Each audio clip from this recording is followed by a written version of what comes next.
আল্লাহর নবী আমার জন্য দোয়া করেছে যাতে আমি যুদ্ধের ময়দানে শহীদ হয়ে যাই। এই কথা শুনে জাফর বিন আবি তালেবের স্ত্রী কান্না করতেছে।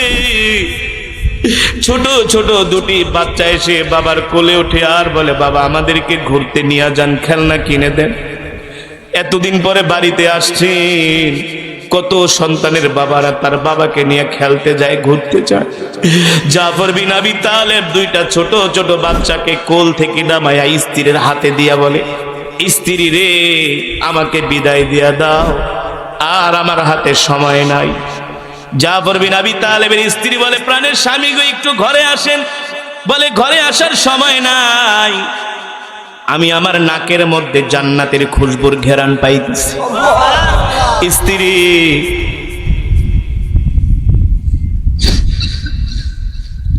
এই দেখাই তোমার সাথে আমার শেষ দেখা না, আমি তোমার জন্য জান্নাতের সিঁড়িতে অপেক্ষা করব। আল্লাহু আকবার। এই কথা বলে জাফর বিন আবি তালেব যুদ্ধের ময়দানে ঘোড়ার তরবারি নিয়ে রওনা হলেন। পিছন থেকে তার স্ত্রী গলা কাটা মুরগির মতো ছটফট করে আর বলে, প্রাণের স্বামী গো একবার আমার দিকে ফিরে তাকান। জাফর বিন আবি তালেব বলে, ফিরে তাকাইতে বলো না, সন্তানের দিকে তাকাইলে তাদের প্রতি আমার মায়া বেড়ে যাবে। আমি চাই না এই সময়ে কারো প্রতি আমার ভালোবাসা বেড়ে যাক। তৃতীয় নম্বরে আল্লাহ নবী পাঠালেন আব্দুল্লাহ বিন রওহা, যাও তুমি তোমার স্ত্রীর সাথে দেখা করে আসো। আব্দুল্লাহ বিন রওহা রাদিয়াল্লাহু তাআলা আনহু কেবলমাত্র আজকেই নতুন বিবাহ করে স্ত্রীকে বাড়িতে এনেছে। নব বিবাহিতা স্ত্রী বাসর ঘরে স্বামীর জন্য অপেক্ষা করতেছে। আব্দুল্লাহ বিন রওহা ঘরের দরজার সামনে যেয়ে বলে, ইফতাহিল বাব ইয়া যাওজি, ও প্রিয়তমা স্ত্রী ঘরের দরজা খুলে দাও। আব্দুল্লাহ বিন রওহার স্ত্রী ঘরের দরজা খুলে দিলেন আর ডাক দিলেন, প্রাণের স্বামী গো ঘরের ভিতরে আসেন, ঘরের ভিতরে আসেন। ঘরের ভিতরে প্রবেশ করেন। আব্দুল্লাহ বিন রওহা বলে, শোনো প্রিয়তমা স্ত্রী, আমারও ইচ্ছা ছিল আমি তোমার কাছে আসবো, ভালোবাসা নিবেদন করব, তোমাকে আমি প্রাণ ভরে দেখব, কিন্তু সময় হলো না। স্ত্রী ডাক দিয়ে বলে, কেন গো প্রাণের স্বামী সময় হলো না? আব্দুল্লাহ বিন রওহা বলে, ও প্রিয়তমা স্ত্রী, আল্লাহর রাসূল আমার নাম জিহাদের ময়দানে 3 নম্বরে সেনাপতি হিসাবে ঘোষণা করেছেন। কয় নম্বরে? আমার আগে 2 জন, আমি হলাম 3 নম্বরে। আল্লাহ রাসূল বলেছেন যুদ্ধের ময়দানে আমাদের জন্য দোয়া করেছেন, আমরা 3 জনই শহীদ হয়ে যাব, আর বাড়িতে ফিরে আসব না। আল্লাহু আকবার। আব্দুল্লাহ বিন রওহার স্ত্রী বলে, প্রাণের স্বামী গো একটু বাড়িতে আসেন, একটু ঘরে ঢোকেন, আপনার চেহারাটা দেখি। আব্দুল্লাহ বিন রওহা বলে, প্রিয়তমা স্ত্রী তুমি আমাকে ঘরের মধ্যে ডেকো না, আমি চাই না তোমার চেহারা এখন দেখতে। যদি আমি তোমার চেহারা দেখি তোমার প্রতি আমার ভালোবাসা আবেগ বেড়ে যাবে, তোমার প্রতি আমার আকর্ষণ বেড়ে যাবে। আমি চাই না এই সময়ে দুনিয়ার প্রতি কারো আমার আগ্রহ ভালোবাসা জাগুক। আল্লাহু আকবার। স্ত্রী রিকোয়েস্ট করে বলে, স্বামী গো আমি হলাম মদিনার সবচেয়ে সুন্দরী কন্যা, আমাকে বলা হয় হুরে মদিনা। অনেক কন্যাদের চেয়ে আমি একজন অসাধারণ। আপনি কি আপনার স্ত্রীকে এক পলক চোখে দেখবেন না? যা আব্দুল্লাহ বিন রওহা বলে, প্রাণের স্ত্রী আমাকে ক্ষমা করে দাও, এখন আর আমার ঘরের মধ্যে ঢোকার সময় নাই, আমি আমার নাকের মধ্যে জান্নাতের খুশবুর ঘেরান পাচ্ছি, একটু পরে আমি শহীদ হয়ে যাব। যুবক মুসলমান, আল্লাহু আকবার। ইতিহাসের মধ্যে এসেছে রোমান সৈন্যরা মদিনায় তারা হামলা করবে, আল্লাহ রসুলের দূতকে তারা হত্যা করেছেন। রোমান বাদশাহ হিরাক্লিয়াস, নাম কি? আল্লাহ রসুল একটা পত্র লিখেছিলেন হিরাক্লিয়াসের কাছে, হিরাক্লিয়াস আমি মুহাম্মদ ইবনে আব্দুল্লাহ, আমি আল্লাহ রসুল, আমি আল্লাহর পয়গম্বর, আল্লাহ তাআলা আমার উপরে কোরআন নাজিল করেছেন, আমি হলাম নবী, আমিও আপনাকে দ্বীনের দিকে আহ্বান করছি, আমিও চাই আপনি কালেমা পড়ে মুসলমান হয়ে যান, এক আল্লাহর উপরে ঈমান আনেন। এই পত্র দিয়া আল্লাহ রসুল তার সাহাবীকে রোমান বাদশাহ হিরাক্লিয়াসের কাছে পাঠালেন। রোমান বাদশাহ হিরাক্লিয়াস আল্লাহ রসুলের পত্র পাওয়ার পরে আল্লাহ রসুলের চিঠিটাকে তিনি দুই টুকরা করে মাটির মধ্যে ছুঁড়ে মারলেন। নাউজুবিল্লাহ বলেন। শুধু আল্লাহ রসুলের পত্রকে তিনি অপমানই করেননি, আল্লাহ রসুলের পত্রের উপরে তিনি থুতু নিক্ষেপ করলেন। বলেন নাউজুবিল্লাহ। আর বললেন, এ মুহাম্মদের দূতকে তোমরা গ্রেফতার করো, মুহাম্মদের দূতকে গ্রেফতার করো, মুহাম্মদের দূতকে গ্রেফতার করে জেলখানার মধ্যে ঢুকাও। আল্লাহ রসুলের সাহাবীকে রোমান সৈন্যরা গ্রেফতার করে তাকে জেলখানায় ঢোকানো হলো। রোমান বাদশা হিরাক্লিয়াসের নির্দেশে আল্লাহ রসুলের সাহাবীকে নির্মমভাবে শহীদ করা হলো। এমন ভাবে শহীদ করা হলো, তার অঙ্গ প্রত্যঙ্গ গুলোকে এমন ভাবে আঘাত করা হয়েছে যে কোনো পাষণ্ড হৃদয়ের মানুষের হৃদয়ে গলে যাবে। এই অবস্থা করে তাকে হত্যা করে মদিনায় তার লাশ পাঠিয়ে দেওয়া হলো। আল্লাহ রসুল সাহাবীর এই লাশ দেখে আর সহ্য করতে পারলেন না। আল্লাহ রসুল বললেন, রোমান বাদশা হিরাক্লিয়াস, আমি তোমাকে পত্র পাঠিয়েছিলাম দ্বীন গ্রহণ করার জন্য। ইন্নাদ-দীনা ইনদাল্লাহিল ইসলাম। আল্লাহ তাআলা এই মসজিদ মাদ্রাসার কারণে, এই ছোট ছোট তালেবে ইলম যারা গভীর রজনীতে উঠে কোরআন পড়ে, তাদের কারণে এখনো আল্লাহ তাআলার রহমত আমাদের উপরে আছে। এই কারণে আমরা বেঁচে আছি। মুসলমান, যেটা বলছিলাম, আমরা দ্বীনের জন্য সময় দেই না, কোরআনের জন্য সময় দেই না, ইবাদতের পিছনে আমরা সময় দেই না, দুনিয়ার পিছনে সময় দেই। কিন্তু রসুলের সাহাবীরা কেমন ছিলেন? আল্লাহ রসুল দূত পাঠিয়েছেন রোমান বাদশা হিরাক্লিয়াসের কাছে দ্বীনের দাওয়াত নিয়ে। আল্লাহ রসুলকে নির্মমভাবে, আল্লাহ রসুলের সাহাবীকে নির্মমভাবে শহীদ করে সেই লাশটা মদিনায় পাঠিয়ে দিলেন। আল্লাহ নবী সাহাবীর লাশ দেখে সহ্য করতে পারলেন না। আল্লাহ রসুল সাহাবীদেরকে ডাকলেন মসজিদে নববীতে। নবীজির ডাক শুনে 3000 সাহাবী সবাই মসজিদে নববীতে হাজির হলেন। আল্লাহ রসুল ডাক দিয়া বললেন, সাহাবীরা, তোমাদের ভাইকে রোমান বাদশা হিরাক্লিয়াস নির্মমভাবে শহীদ করেছে। আমাদের অপরাধ হলো, আমরা কেন আমাদের শ্রেষ্ঠ ধর্ম, সত্য ধর্ম, দ্বীনের দাওয়াত দিয়া আমরা রোমান বাদশা হিরাক্লিয়াসের কাছে পত্র লিখলাম। এটা হলো তার চোখে আমাদের অপরাধ। কিন্তু আমাদের রবের নির্দেশ হলো, নবী আপনি দুনিয়ার সমস্ত মানুষের কাছে কোরআনের দাওয়াত পৌঁছে দেন। ঠিক কিনা বলুন? দ্বীনের দাওয়াত পৌঁছে দেন। ইয়া আইয়ুহার রাসূল বাল্লিগ মা উনজিলা ইলাইকা মির রাব্বিক ওয়া ইল্লাম তাফআল ফামা বাল্লাগতা রিসালাতা। নবী, আপনার উপরে যে কোরআন নাজিল করা হয়েছে, এই কোরআন নিয়ে আপনি ঘরে বসে থাকবেন না। এই কোরআন দিয়ে আপনি কাফেরদেরকে দাওয়াত দেন, মুশরিকদেরকে দাওয়াত দেন, বেঈমানদেরকে দাওয়াত দেন। আল্লাহ রসুল আল্লাহ তাআলার নির্দেশ পালন করার জন্য দ্বীনের দাওয়াত দিয়া পত্র নিয়া রোমান বাদশার কাছে পত্র পাঠালেন। রোমান বাদশা দ্বীনের দাওয়াত তো গ্রহণ করলেনই না, আল্লাহ রসুলের সাহাবীকে নির্মমভাবে শহীদ করলেন। এই দৃশ্য দেখে সাহাবীরা ঝরঝর করে কান্না করতেছে, সাহাবীদের চোখ থেকে পানি পড়তেছে। আল্লাহ রসুলও এই হত্যা দেখে আল্লাহ রসুল এতটা ভেঙে পড়লেন, কষ্ট পেলেন। আল্লাহ রসুলের চোখের পানি সাহাবীরা সহ্য করতে পারলেন না। মাত্র 3000 সাহাবী অস্ত্র নিয়ে, তলোয়ার নিয়ে দাঁড়ায় গেলেন আর বললেন, ওগো আল্লাহর নবী, আপনি আমাদেরকে নির্দেশ দেন, যারা আমার ভাইয়ের রক্ত ঝরিয়েছে, আমার ভাইকে নির্মমভাবে শহীদ করেছে, আমরা সেই রক্তের বদলা না নিয়ে ঘরে ফিরে আসব না। আল্লাহ রসুল বললেন, সাহাবীরা তোমরা হলা 3000 আর ওরা হলো 3 লাখ। সাহাবীদের সংখ্যা কত? অনলি 3000। আর রোমান সৈন্যদের সংখ্যা হলো 3 লাখ। কয় লাখ? প্রথম ছিলেন 2 লাখ, আরো 1 লক্ষ রিজার্ভ ফোর্স দিয়েছেন আরব কাফেররা। মক্কার আশেপাশে যত দেশ ছিল তারা আরো 1 লক্ষ রিজার্ভ ফোর্স দিয়েছেন রোমানদেরকে সাহায্য করার জন্য। বর্তমানে যেমন আমেরিকা ইসরায়েলকে সাহায্য করতেছে, সেম একই খেলা। যেমন তারা crore crore billion billion dollar তারা ইসরায়েলকে দিচ্ছে ফিলিস্তিনিদেরকে মারার জন্য, একই খেলা।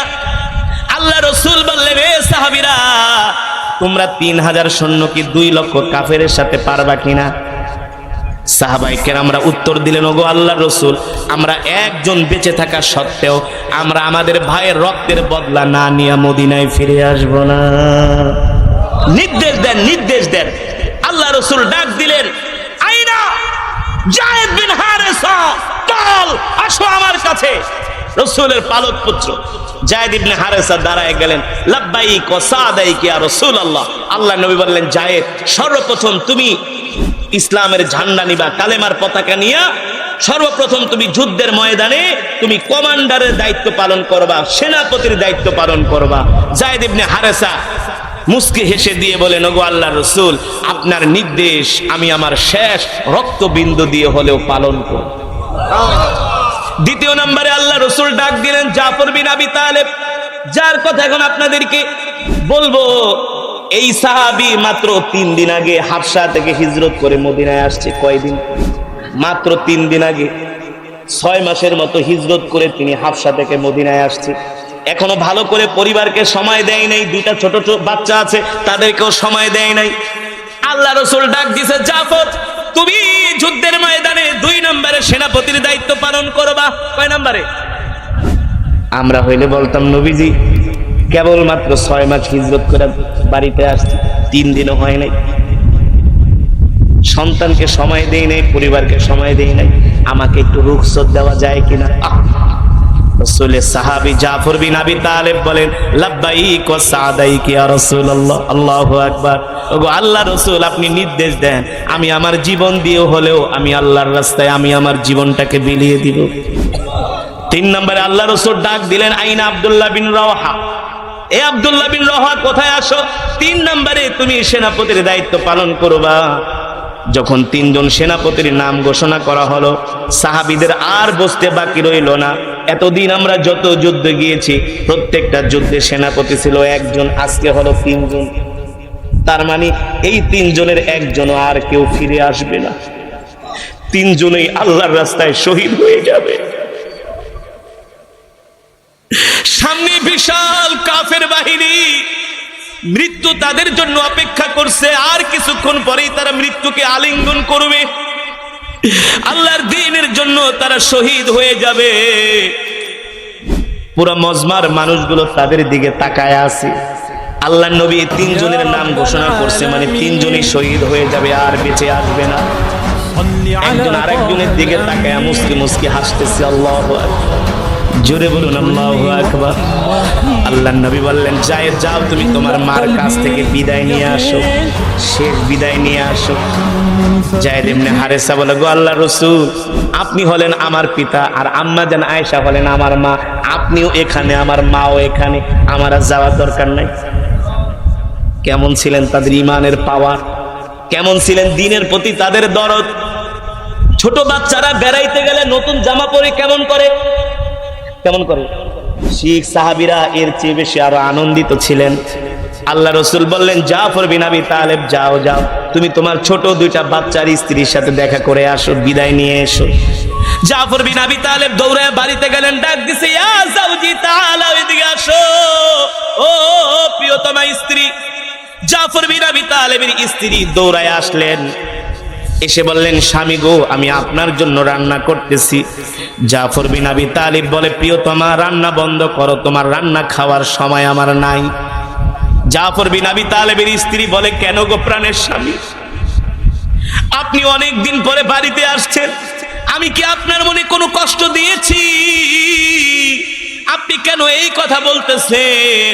আমি আপনার জন্য কেন রান্না করব না? জাফর বিন আবি তালিব বলে, প্রিয়তমা স্ত্রী, আমি তোমার রান্না কিভাবে খাবো বলো? আল্লাহ রাসূল একটু আগে আমার নাম জিহাদের ময়দানে 2 নম্বরে সেনাপতি হিসাবে ঘোষণা করেছি। আমার আগে একজন, আমার পিছে একজন, আমি মাঝখানে। তার মানে এতদিন যত যুদ্ধে গিয়েছি সেনাপতি ছিল একজন, আজকে হলাম 3 জন। তার মানে আমরা 3 জনের একজনও আর ময়দান থেকে ফিরে আসবো না।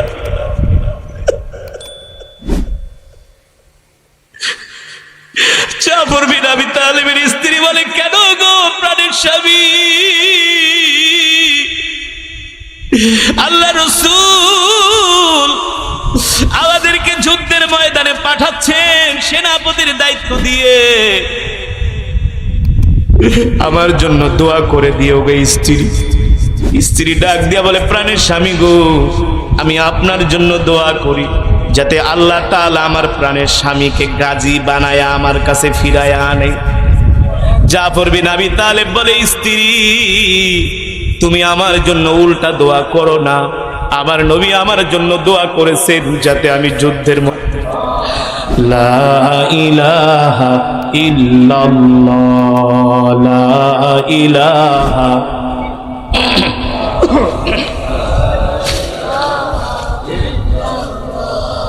লা ইলাহা ইল্লাল্লাহ, লা ইলাহা ইল্লাল্লাহ, লা ইলাহা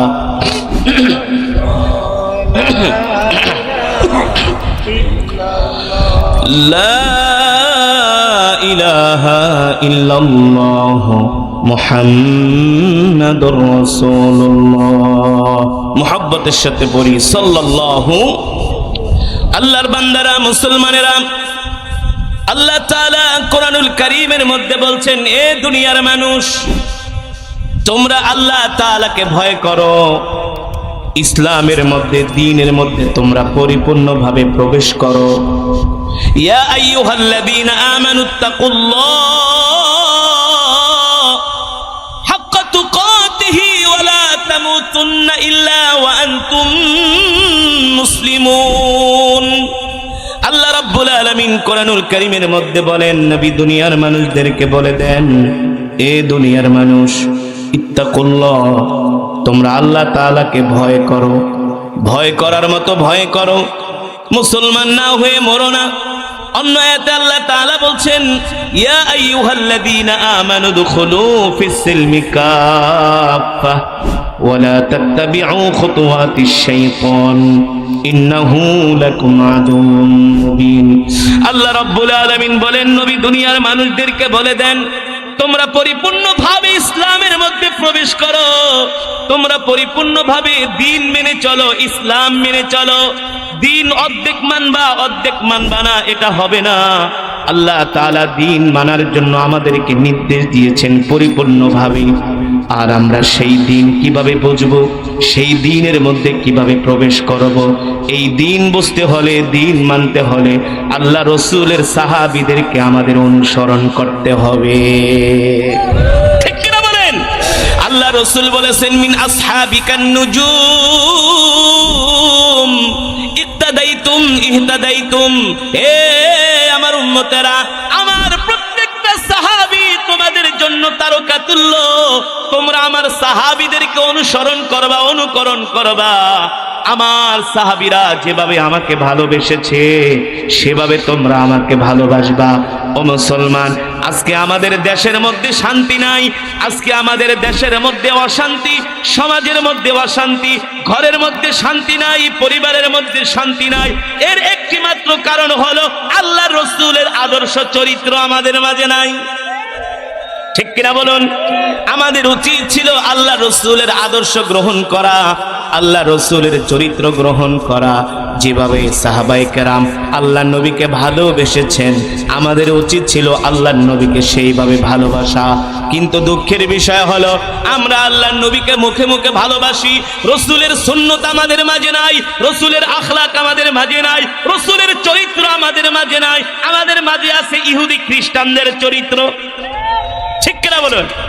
আজকে মুসলমানের সন্তানেরা দাঁড়ায় দাঁড়ায় প্রস্রাব করে, এটা কি কোনো মুসলমানের চরিত্র হতে পারে? এটা কি কোনো সাহাবার অনুসরণ হতে পারে? জোরে বলুন। আজকে মুসলমানের সন্তানেরা নামাজ পড়ে না, আজকে মুসলমানের সন্তানেরা কোরআন পড়ে না, আজকে মুসলমানের সন্তানেরা দ্বীন মানে না। কিন্তু রসুলের সাহাবীরা কেমন ছিল? ও যুবক, আল্লাহ রসুলের সাহাবীরা শুধু কোরআন তেলাওয়াতেই করে নাই, আল্লাহর কোরআনের জন্য তারা জীবন দিয়েছেন। কি করেছেন? আল্লাহর কোরআনের জন্য তারা জীবন দিয়েছেন, আল্লাহ রসুলের মহব্বতে তারা জীবন দিয়েছেন।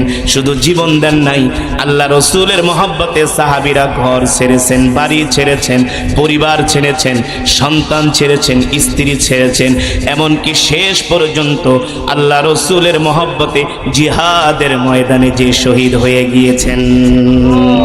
আজকে আমরা চাকরির পিছনে সময় দেই, ব্যবসার পিছনে সময় দেই, পরিবারের পিছনে সময় দেই, কিন্তু আমরা দ্বীনের জন্য সময় দেই না। ঠিক কিনা বলুন? যদি বলা হয় ভাই চলেন 3 দিনের জন্য দাওয়াত ও তাবলীগে যাই, কয় আমার সময় নাই। ভাই 3 দিনের জন্য চরমনের ময়দানে যাই, কয় আমার সময় নাই।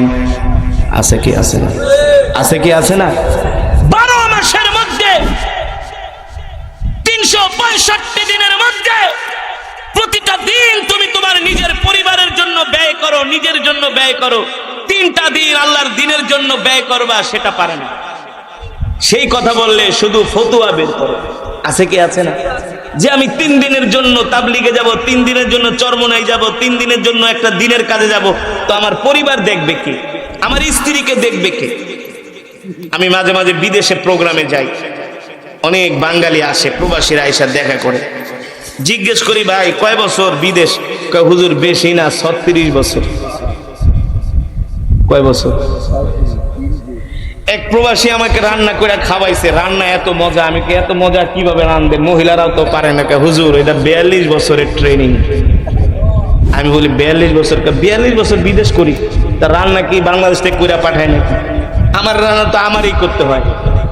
আমি বললাম 42 বছর? কহ কার কত বছর থাকবেন? হুজুর আরো ইচ্ছা আছে, আরো 10টা বছর থাকি, টাকা পয়সা কিছু কামায়া তারপরে দেশে যাব। কথা বলে তো আপনি 42 বছর, 30 বছর, 20 বছর, 15 বছর, 10 বছর, 5 বছর বিদেশ করতে পারেন। দিনের কাজে ডাকলে আপনি যেতে পারেন না, বলে আমার পরিবার কে দেখবে, আমার সন্তান স্ত্রীকে কে দেখবে? তো আপনি যে 42 বছর ধরে বিদেশ করেন, এখন আপনার পরিবারকে কে দেখে? কথা বলেন। আল্লাহ তাআলা দেখেন। 3 দিনের জন্য গেল, কে দেখবেন? জোরে বলুন। ও মুসলমান, আমি এই কথাগুলো কেন বলতেছি? কারণ আছে, কারণটা সামনে পাবেন। উদাহরণগুলো কেন দিচ্ছি? আজকে আমরা মসজিদে দেওয়ার সময় দেই না, মসজিদে গেলে আমাদের প্রেসার বেড়ে যায়। কথা বলেন। পুরা সপ্তাহে তো নামাজ পড়েই না, জোহর পড়ে না, আসর পড়ে না, মাগরিব পড়ে না, ইশার পড়ে না, ফজর পড়ে না। শুক্রবারে যাও একটু, জুমার দিন জুমার নামাজটা পড়ে, তাও মসজিদে যায় 1টা 20 মিনিটে। কথা কয় না? কয় মিনিটে? ইমাম সাহেব 1টা 20 পর্যন্ত অর্ধেকও মুসল্লি হয় না। ইমাম সাহেব মুসল্লিদেরকে নিয়ে বয়ান করে, 1টা 20 পর্যন্ত মসজিদ পুরা ভরে না। যখন আস্তে আস্তে করে 1টা 25 বারে খুতবার জন্য আজান দেয়, তখন একেবারে ইমানদার মুসলমানরা সব মসজিদে যাইয়া হাজির হয়। অথচ আল্লাহ রাসূল বলেছেন তোমরা শুক্রবারে আগে আগে জুমার দিনে আসবা। ইয়া আইয়ুহাল্লাযীনা আমানু ইযা নুদিয়া লিস-সালাতি মিন ইয়াউমিল জুমআতি ফাসআউ ইলা যিকরিল্লাহি ওয়া দারুল বাই। আল্লাহ তাআলা বলে তোমরা শুক্রবারে জুমার দিন ব্যবসা বাণিজ্য সব বন্ধ করে আগে আগে মসজিদে আসবা। কথা কয় না? আর শুক্রবারে আমাদের দেশে ব্যবসা বাণিজ্য বেড়ে যায়, ছুটির দিন, কাজকর্ম বেড়ে যায়। মসজিদে যায় 1টা 20 মিনিটে, 25 মিনিটে, যে আবার ছোট ছোট বাচ্চাদের সাথে ধাক্কাধাক্কি করে। করে কি করে না? ছোট ছোট পোলাপান্ডাকে যা যা তোকে নামাজ পড়া লাগবে না, তোরা কি নামাজ পড়বি, পিছনে যা। ছোট ছোট বাচ্চাদেরকে ধাক্কা দিয়া বের করে পরে সে নামাজে দাঁড়ায়। কত বড় নামাজ! আবার যখন ইমাম সাহেব 2 রাকাত নামাজ পড়া সালাম ফিরাইতে দেরি, একজনের ঘাড়ের উপর আর একজন লাফ দিয়া পড়ে।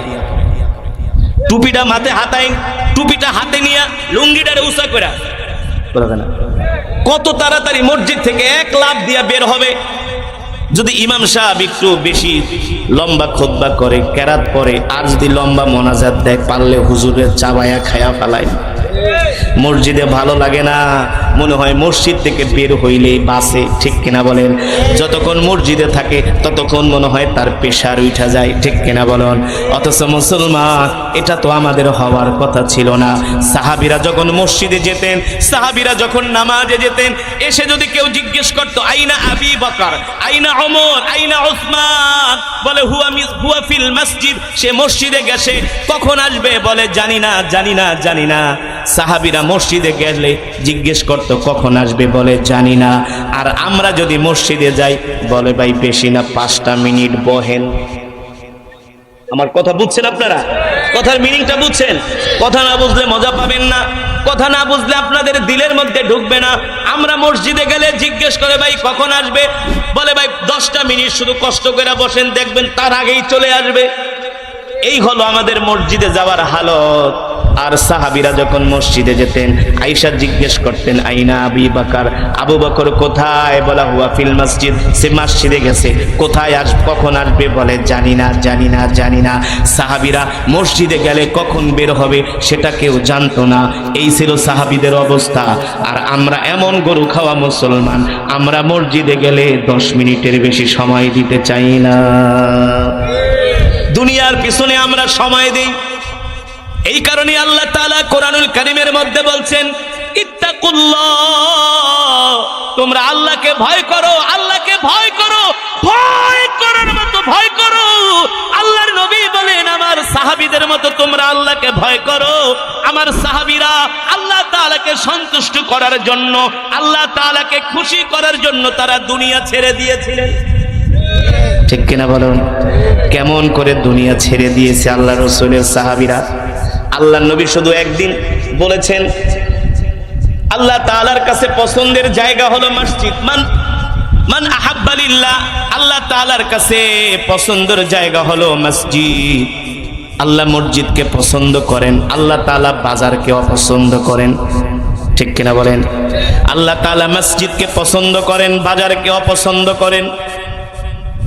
আহাব্বুল বিলাদি ইলাল্লাহি মাসাজিদুহা ওয়া আবগাদুল বিলাদি ইলাল্লাহি আসওয়াকুহা। আল্লাহ রাসূল এই হাদিসটা বলার পরে সাহাবীরা বাজারে যাওয়া বন্ধ করে দিয়েছে। যে আল্লাহ তাআলা মসজিদকে পছন্দ করেন, বাজারকে অপছন্দ করেন, এই কথা বলার সাথে সাথে সাহাবীরা বাজারে যাওয়া বন্ধ করে দিয়েছে। সাহাবীদের স্ত্রীরা আল্লাহ রাসূলের দরবারে এসে বিচারে দিয়েছে, ওগো নবীজি ঘরে খাবার নাই, বাজার নাই। কেন কেন? বলে আপনার সাহাবীরা তো বাজারে যাওয়াই বন্ধ করে দিয়েছে, সব মসজিদে পড়ে থাকে। সুবহানাল্লাহ। আহ, কেমন ছিলেন সাহাবীদের জামাত! ঠিক কিনা বলেন? কেমন ছিলেন সাহাবীদের জামাত! বাজারে যাওয়া বন্ধ করে দিয়েছে। রাসূলের এই হাদিস শোনার পরে আল্লাহ রাসূল সব সাহাবীদেরকে ডাকলেন, ও সাহাবীরা তাআলাও তাআলাও, আসো আমার কাছে আসো। তোমরা বাজারে যাওয়া বন্ধ করেছো কেন?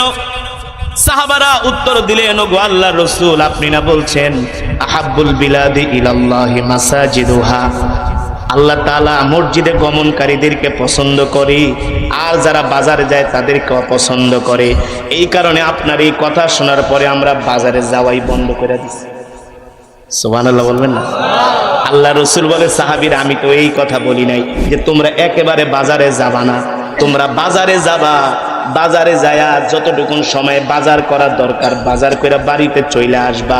ওই বাজারে যায়া তোমরা অনর্থক সময় নষ্ট করবা না। কিন্তু আমরা তো বাজারে যায়া বাজার করি 1 ঘন্টা, আর গল্প করি 3 ঘন্টা। সঠিক নাকি বেঠিক? বাজারে যে চায়ের দোকানে বৈশা বৈশা বাংলা সিনেমা আর চান বিড়ি টানে, আকিস বিড়ি টানে। এখন আর চান বিড়ি আকিস বিড়িও চলে না, এখন সবাই খায় সিগারেট। হ্যাঁ, সঠিক নাকি বেঠিক? আল্লাহ রাসূল বলে, সাহাবীরা শোনো, শুধু তোমরা বাজারে যাবাই না, আমি তোমাদেরকে একটা দোয়া শিখায় দেই। কেউ যদি বাজারে যে এই দোয়াটা পাঠ করে, আল্লাহ তাআলা তাকে তার আমল নামায় সাথে সাথে 10 লক্ষ নেকি দান করে। বলবো বলবো কেউ যদি বাজারে যে এই দোয়াটা পাঠ করে, আল্লাহ তাআলা তার আমল নামায় 10 লক্ষ নেকি দান করে। কারণ কি জানেন? কারণ হলো বাজারে যে কিন্তু কেউ আল্লাহর নাম মনে নেয় না, শুধু নিজে বাজার করার ধান্দায় থাকে, চিন্তায় থাকে, টেনশনে থাকে, পেরেশান। কতক্ষণে ভালো ভালো খুঁজা খুঁজা বাজার করবে, কোন তরকারিটা কচি, কোন লাউটা ভালো, কথা বলুন, কোনটা ভালো গোস্ত, কোনটা ভালো মাছ, সব এই ধান্দায় থাকে। আল্লাহ রাসূল বলে, ওই সময় তুমি যায়া দুনিয়ার সব চিন্তা করবা না, তুমি তোমার মালিককে স্মরণ করবা। তোমার মালিক সন্তুষ্ট হয়ে তোমার আমল নামায় 10 লক্ষ নেকি দান করবে। তার মানে মুমিনের বাজারে যাওয়া একটা ইবাদত। মুমিনের বাজারে যাওয়া একটা ইবাদত, পরিবারের জন্য বাজার করাও ইবাদত, ইনকাম করাও ইবাদত। আল্লাহ রাসূল বলে, সাহাবীরা তোমরা এই দোয়াটা পড়বা, সাথে সাথে আল্লাহ তাআলা 10 লক্ষ নেকি দান করবে। লা ইলাহা ইল্লাল্লাহু ওয়াহদাহু লা শারীকা লা, লাহুল মুলক ওয়া লাহুল হামদ, ইউহয়ী ওয়া ইউমীত ওয়া হুয়া হাইয়্যুন লা ইয়ামুতু বিয়াদিহিল খায়র ওয়া হুয়া আলা কুল্লি শাইইন কাদির। আপনারা এই মজমার মধ্যে যদি কেউ আরব দেশে থেকে থাকেন, সৌদি আরবে বিশেষ করে কেউ যদি আরব দেশে থেকে থাকেন, আরব দেশের প্রতিটা মসজিদে এই দোয়াটা লেখা, প্রতিটা মসজিদে। আমি অবাক হয়ে গেলাম, প্রতিটা মসজিদে এই দোয়াটা লেখা, লা ইলাহা ইল্লাল্লাহু ওয়াহদাহু লা শারীকা লাহু লাহুল মুলক ওয়া লাহুল হামদ ইহয়ী ওয়া ইউমীত ওয়া হুয়া হাইয়ুল লা ইয়ামুতু বিয়াদিহিল খায়র ওয়া হুয়া আলা কুল্লি শাইইন কাদির। এই দোয়ার মধ্যে এমন কোন প্রশংসা নাই যে আমার রবের প্রশংসা করা হয় নাই। আল্লাহু আকবার। আল্লাহ রাসূল বলেন, সাহাবীরা তোমরা এই দোয়াটা বেশি বেশি করবা, আর তোমরা বাজারে যে অনর্থক সময় নষ্ট করবা না। বাজারে যাবা, বাজার করে সাথে সাথে বাজার করে বাড়িতে চলে আসবা, আর বাড়িতে চলে আসার পরে তোমাদের কাজ কর্মগুলো সেরে দেরি করবা না, সালাতের জন্য আগে আগে মসজিদে চলে আসবা। আল্লাহু আকবার। ও মুসলমান, আল্লাহর বান্দারা, যেটা বলছিলাম, আজকে আমরা দ্বীনের জন্য সময় দেই না, কোরআনের জন্য সময় দেই না, কোরআন শিখার জন্য সময় দেই না, দ্বীন শেখার জন্য সময় দেই না। কিন্তু রাসূলের সাহাবীরা শুধু এই কোরআনের জন্য সময় দেয় নাই রে বন্ধু, রাসূলের সাহাবীরা এই কোরআনের জন্য জীবন দিয়ে দিয়েছে। এই কোরআনের জন্য নিজের জীবনটাকে দিয়ে দিয়েছে আল্লাহর রাস্তায়। আল্লাহর রাস্তায় তারা শহীদ হয়ে গেছে এই কোরআনের জন্য। আল্লাহু আকবার। ইসলামের ইতিহাসে সবচেয়ে বড় দুর্দর্শ একটা যুদ্ধ হয়েছিল, রক্তক্ষয়ী যুদ্ধ। ইসলামের ইতিহাসে এত বড় রক্তক্ষয়ী যুদ্ধ আর ইসলামের ইতিহাসে হয় নাই। যেই যুদ্ধে মুসলমানের সংখ্যা ছিল 3000 আর কাফেরদের সংখ্যা হলো 3 লাখ। কয় লাখ? কাফেরদের সংখ্যা ছিল 3 লক্ষ আর মুসলমানের সংখ্যা ছিল 3000। মাত্র 3000 মুসলমানের কাছে 3 লক্ষ সৈন্য পরাজিত হয়েছে কাফের। আল্লাহু আকবার। 3 লক্ষ রোমান সৈন্য 3000 মুসলমানের কাছে পরাজিত হয়েছে। আর বর্তমানে উম্মতের আলেমরা যদি হক কথা না বলে তাহলে মুসলমান গোমরা হয়ে যাবে, গোমরা। এখন তো অনেক আলেমরা ওয়াজ করে, আল্লাহ বি খুশ রাহো শয়তান বি নারাজ না হো। আল্লাহরেও খুশি রাখতে চায়, শয়তানকে বেজার করতে চায় না। অথচ আমি আগেই বলেছি, আপনি যদি কোরআনের কথা বলেন তাহলে বেজার হবে শয়তান। কথা বলুন, খুশি হবেন কে? খুশি হবেন কে? এই বাংলাদেশে, পৃথিবীতে বুঝবেন কারা হক্কানি আলেম। আমি আপনাদেরকে হক্কানি আলেম চিনার একটা পরিচয় দিয়ে যাই। বলবো, যে আলেমদেরকে সুদখোর ঘুষখোরেরা, যারা মানুষের উপর অত্যাচার করে, মিথ্যা কথা বলে, ফাসিক, যেই লোকগুলো কোন আলেমের প্রশংসা করবে, বুঝতে হবে ওই আলেম ডালবি, ওই আলেম হলো সমাজের নিকৃষ্ট আলেম। যে আলেমদের প্রশংসা করবে সুদখোর ঘুষখোরেরা, ফাসিক ব্যক্তিরা, এক কথায় ফাসিক ব্যক্তিরা যদি বলে হুজুর খুব ভালো, তাহলে বুঝতে হবে ওটা হলো শয়তান। কারণ হক্কানি আলেমদের কখনো ফাসিকরা প্রশংসা করবে না। ফাসিকরা সবসময় দরবারি আলেমদের প্রশংসা করে, হুজুরটা খুব ভালো, খুব সুন্দর ওয়াজ করে। ঠিক কিনা বলুন? বলে কি বলে না? আর যে হুজুর হক কথা বলে কোরআন থেকে, দূর হুজুর জঙ্গি, হুজুর ভালো না, এর মুখের ভাষা ভালো না। ঠিক কিনা বলুন? হ্যাঁ, আল্লাহ রাসূল সাল্লাল্লাহু আলাইহি ওয়াসাল্লাম যখন মক্কায় কাফেরদের সামনে, আবু জেহেলদের সামনে হক কথা বলেছেন, আবু জেহেলরা বলছে মুহাম্মদ হুয়া মাজনুন, হুয়া কাযিব, হুয়া সাহির। মুহাম্মদ মিথ্যাবাদী বলেন নাউজুবিল্লাহ।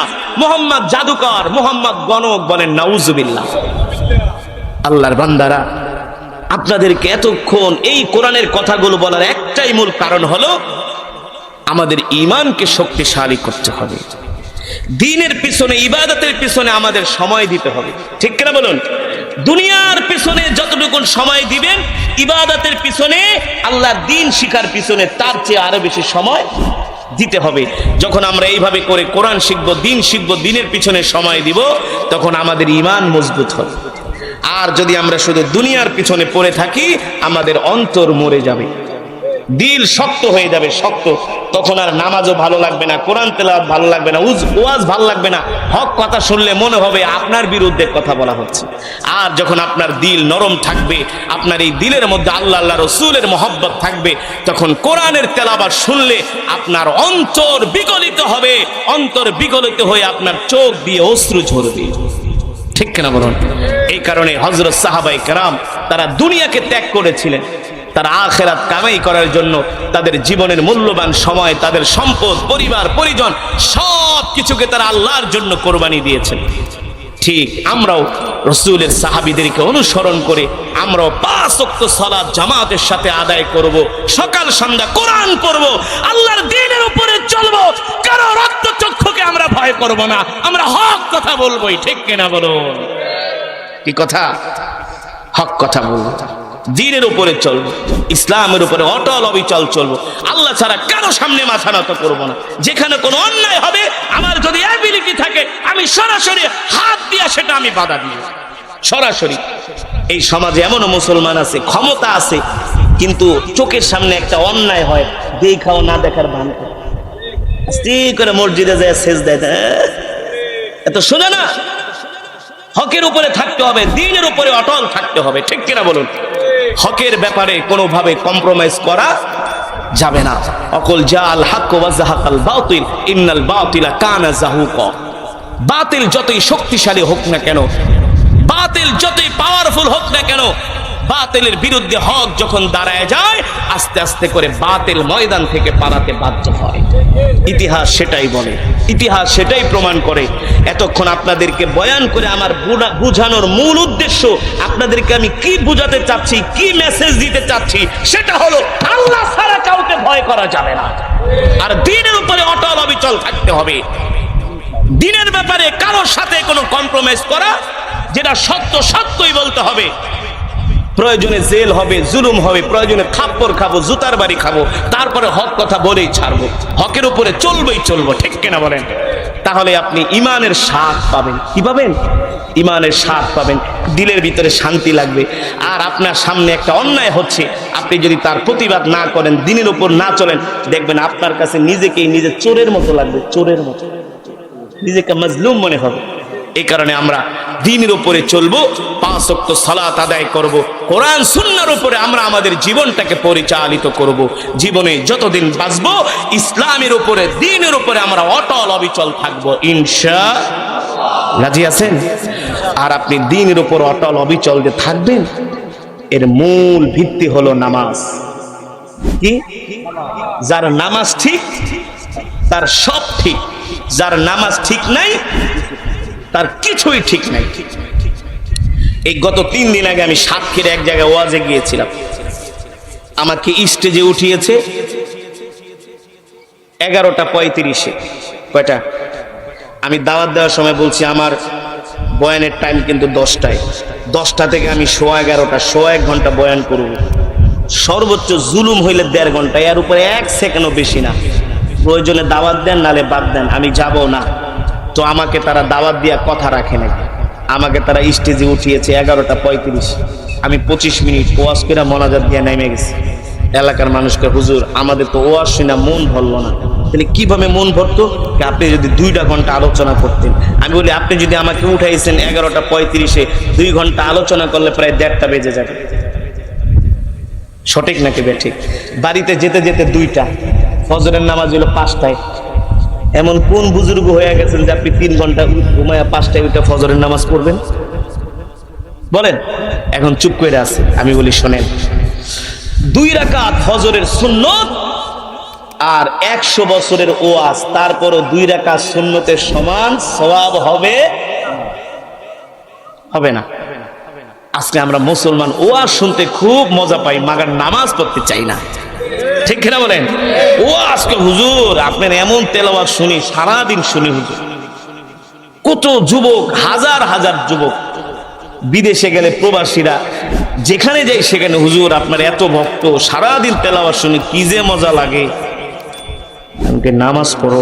হুজুর নামাজটা তো ঠিক মতো পড়তে পারি না। অথচ আগে নামাজ ধরতে হবে। ঠিক কিনা বলেন? মান তারাকা সালাতান মুতাআম্মিদান ফাকাদ কাফারা। কাফের আর মুসলমানের মাঝে, মুমিনের মাঝে পার্থক্য হলো মুসলমান মুমিন নামাজ পড়ে, কাফেরেরা নামাজ পড়ে না। এই কারণে ভাই, আপনি যদি আপনার ইমানের স্বাদ পেতে চান, এই দিলের মধ্যে শান্তি পেতে চান, আপনি যদি হকের উপরে, ইসলামের উপরে অটল থাকতে চান, আগে আমাদেরকে নামাজ ধরতে হবে, ঠিক কিনা বলো? 5 ওয়াক্ত সালাত জামাতের সাথে, তাকবীরুলের সাথে আদায় করতে হবে। আপনি ফজরের সময় আগে উঠে আপনি ফজরের নামাজ পড়তে যাবেন, দেখবেন আপনার দিলের ভিতরে এত শান্তি লাগবে, মনে হয় আপনি দুনিয়ার একজন বাদশা। আর 10টা বাজে ঘুমেতে উঠলে আপনার নিজের কাছে চোর চোর মনে হইল, চোর, অপরাধ। কথা বলেন? যদি কোন হুজুর কই আমার তো এটা উপলব্ধি হয় না, তাহলে বুঝবেন যে আপনার উপরে গজব ভালো করে পড়ছে, গজব ভালো করে পড়ছে। আল্লাহ রসুলের হাদিস, যখন আপনার কাছে ইবাদত করতে মজা লাগবে তখন বুঝবেন আল্লাহ তাআলা আপনার ইবাদত কবুল করতেছে। যখন আপনি দেখবেন যে কোরআন পড়তে ভালো লাগছে, আল্লাহ তাআলা আপনার তেলাওয়াত পছন্দ করছে। আর যখন দেখবেন ইবাদতে আপনার অনীহা আসছে, তখন বুঝবেন যে আল্লাহর গজব আপনার উপরে পড়তেছে। এই কারণে তওবা করে আগে নামাজের দিকে ফিরে আসবেন, দ্বীনের দিকে ফিরে আসবেন। তাহলে আমরা 5 ওয়াক্ত সালাত আমরা জামাতের সাথে আদায় করব তো ইনশাআল্লাহ। আমরা দ্বীনের কাজে, ইসলামের কাজে, সালাতের পিছনে সময় দিব তো ইনশাআল্লাহ। সাহাবীরা যদি জিহাদের ময়দানে শহীদ হতে পারে, আমরা কি নামাজের জন্য সময় দিতে পারবো না? পারবো না ইনশাআল্লাহ। কে কে পারবেন হাত উঠে আল্লাহকে দেখান, হাত সোজা করেন, হাত সোজা করেন, ইমানদারের মতো, মুনাফিকের মতো না। আল্লাহকে একটা মহব্বতের সাথে ডাক দেন, আল্লাহ। আরো জোরে বলেন, আল্লাহ। ওয়াদা করলাম আর কোনোদিন নামাজ ছেড়ে দিব না, নামাজ ছেড়ে দিব না। আল্লাহ আমাদের কবুল করে নেন, আল্লাহ আমাদের কবুল করে নেন, আল্লাহ আমাদের কবুল করে নেন। হাত নামান, 5 ওয়াক্ত সালাত জামাতের সাথে আদায় করবেন ইনশাআল্লাহ। আজকের মাহফিলে এসে আপনারা খুশি নাকি বেজার? খুশি তো ইনশাআল্লাহ। যদি খুশি হয়ে থাকেন, আপনারা কি চান না আপনার সন্তান একজন কোরআনের কারি হোক, একজন হাফেজ হোক, একজন আলেম হোক, যে সন্তান আপনার ইন্তেকালের পরে আপনার জন্য চোখের পানি ছেড়ে দোয়া করবে? চান না? তাহলে আপনাদের ছেলে সন্তানদের মধ্য থেকে সন্তানদেরকে মাদ্রাসায় ভর্তি করাবেন, হাফেজ বানাবেন, আলেম বানাবেন। সব সন্তানদেরকে একেবারে জেনারেল শিক্ষা শিক্ষিত করবেন না। দেখেন না সমাজের অবস্থা, বাপ নিজে সন্তানকে হত্যা করছে, নিজে নিজে। বাপ কাকে হত্যা করছে জানেন না? ঢাকায় গাজীপুরে, আমি যে মসজিদে জুমা পড়াই, গাজীপুর মাওনা। হ্যাঁ বলেন। আর নাই, মাইক দা বহুত হয়েছে। হ্যাঁ, বাবা সন্তানকে হত্যা করেছে, কারণ সন্তান নেশার টাকার জন্য মাকে মারে, প্রতিদিন বাবার গায়ে হাত দেয়। আজকে সন্তান যে বাবার গায়ে হাত দিচ্ছে, কারণ কি? কারণ এই সন্তানের মাঝে দ্বীনের শিক্ষা নাই। এই কারণে সন্তানদেরকে দুনিয়াবী শিক্ষার আগে দ্বীনি শিক্ষা দিতে, ঠিক কিনা বলুন? এই কারণে সব সন্তানদেরকে স্কুল কলেজে পড়ায়েন না, মাদ্রাসায় পড়েন। ওই মাদ্রাসায় একজন আলেম হওয়ার কারণে আরো 3 জনকে তাইনা মসজিদে নিয়ে যান। আপনার ছোট ছেলে যদি আলেম হয়, বড় ছেলে জেনারেল শিক্ষিত, নামাজে যাওয়ার, দাদা আসেন, ভাই আসেন। কত বড় বড় অফিসার, হুজুর আমার ছোট ভাই আলেম। কি বলেন, আলেম কাহ? বাড়িতে গেলে ছোট ভাই লেগে থাকতে পারেন, আমাদের ধরে ধরে মসজিদে নিয়ে যায়। আমরাও পরিবর্তন হয়ে গেছে। এই কারণে ব্যালেন্স করবেন, ব্যালেন্স। সন্তানদেরকে মাদ্রাসায় ভর্তি করাবেন, আলেম বানাবেন। আল্লাহ তাআলা আমাদের সকলকে তৌফিক দান করুন। আপনাদের ভালো লাগে, অবশ্যই আপনারা কমেন্ট করবেন।